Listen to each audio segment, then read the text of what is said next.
ये एक बड़ा पोर्ट्रे किया गया मोदी फैमिली। जी, मोदी जो है वो एक तो चाय बेचने वाला है और वो चाय बेचते बेचते वज़ीर आज़म और उधर पहुंच गया। दूसरा ये कि यार अपनी फैमिली का कोई ख्याल नहीं। बहुत दिन पहले ये बात है, मुझे गालिबन उनकी वालदा के हवाले से मैंने वीडियोस देखी थी, फिर उनकी कोई बहन थी, तो फैमिली दिखाई जाती है बड़ी नॉर्मल सी फैमिली है और उन्हें कभी कोई इनवाइट नहीं किया गया आपने। तो इसी को वो सेल भी करते हैं, इसी पॉइंट को, कि मोदी जो है वो बल्कि कई अपनी वीडियोस में कहते हैं कि मैंने तो अपनी बीवी और ये वाला जो सिलसिला है वो छोड़ दी थी अपनी बेगम उन्होंने, और वो कहते हैं मैंने सब कुछ अपना कुर्बान कर दिया वतन के ऊपर, और ये बिकता भी है उनका नया नारा। तो ये सब ठीक है, यानी ऐसा ही है।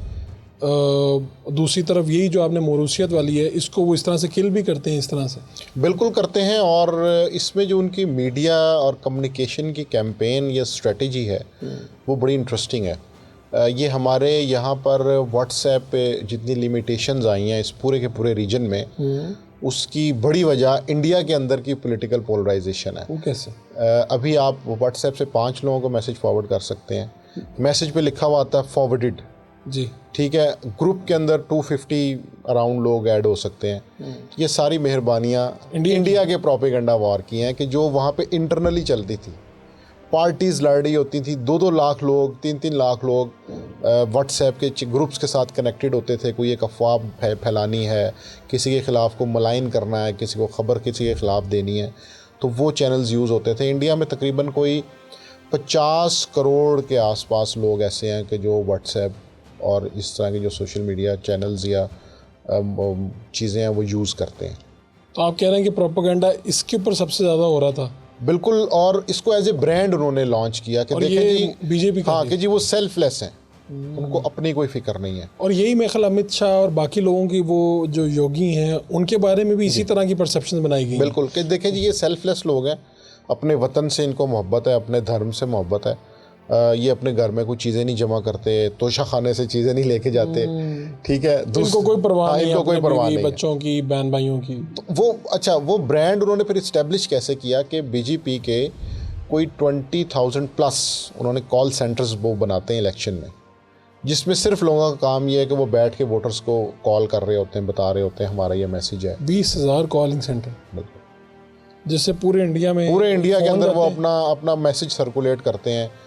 कोई रिकॉर्डेड होते हैं, वैसे कोई कॉल्स करते हैं, वोटर से बात करते हैं, जिस तरह हमारे यहाँ पे अब ट्रेंड आया ना रिकॉर्डेड मैसेज का, कि मैं नवाज शरीफ बात कर रहा हूँ या मैं इमरान खान बात कर रहा हूँ, तो वो इन चीज़ों में वो काफ़ी आगे हैं। तो ये जो सोशल मीडिया का जो मसला है उसको बड़ा सक्सेसफुली बीजेपी ने यूज़ किया है और एक पूरा का पूरा उन्होंने ब्रांड बनाया है। और उसके बाद फिर हमने ये देखा कि उन्होंने इंतखाबी महाज पे फिर कामयाबियाँ हासिल की। तो ये जो सीन है हमारे यहाँ 8 फरवरी से पहले हमने देखा, ख़ुद मुझे कई डीसी से मिलना पड़ा, कमिश्नर्स, डीसी, एसी, वो कहते थे कि जी हमें तो कहा गया कि आप इनको नून वालों को जो कहते हैं कर दें इनके साथ। तो पीटीआई वालों ने खैर कुछ शहर के लोग भी ज़ालिम सन, कुछ 9 मई भी इन्होंने कर दिया हुआ था, बाकी फिर कुछ उन्होंने रियासत ने आगे बढ़ चढ़ के भी ज़्यादती कर दी। तो वहाँ पे क्या हिसाब है, यानी पुलिस और बाकी जो इस तरह की इदारे हैं वो क्या बीजेपी तब से आ रही है, आगे भी उसके चांसेस हैं, तो उनका झुकाव और ये चीज़ें, ये शिकायत वहाँ पे नज़र आती हैं? बिल्कुल नज़र आती हैं, और उस हवाले से नरमी भी मौजूद है।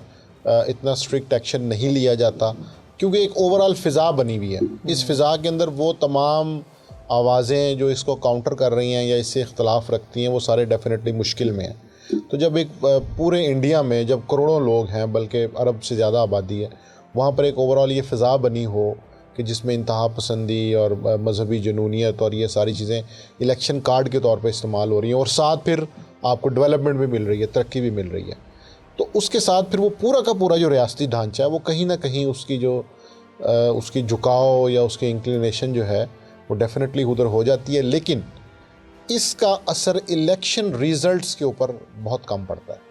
वो कैसे? ये ऐसे नहीं होता कि जैसे पंजाब में या हमने इधर पाकिस्तान में देखा कि फॉर्म 45 आया, फिर 47 आया, उसकी वो जो शफाफियत है उसको इंश्योर किया जाता है। इलेक्शन साफ शफाफ है। झुकाव इस तरह से हो सकता है कि भाई अगर एक बंदे ने बयान दिया उसको नहीं पकड़ा गया, दूसरे ने किया फ़ौरन पकड़ लिया गया, यहाँ इस हद तक। हाँ, ये फॉर एग्जांपल हमारे सामने ऐसी भी क्राइम की चीज़ें आई कि पुलिस एहलकार इंतहा पसंद था तो उसने किसी माइनॉरिटी के आदमी को मार दिया। क्यों? क्योंकि वो नज़रियात से मुतासिर है बीजेपी के। सो ये चीज़ें इंसिडेंट्स वहाँ पे हैं डेफिनेटली। बीजेपी को अगर पाकिस्तान की किसी जमात से, अब वैसे आपके लिए ज़रा मुश्किल हो जाएगा क्योंकि आप जैसी करेंगे तो, लेकिन शिद्दत पसंदी वाली आप जमात कह रहे हैं जी, आप, जो इस वक्त पाकिस्तान में मौजूद जमातें हैं, Noon league, PTI, people's party, JUI, इनमें से तो किसी के साथ कंपेयर नहीं किया जा सकता।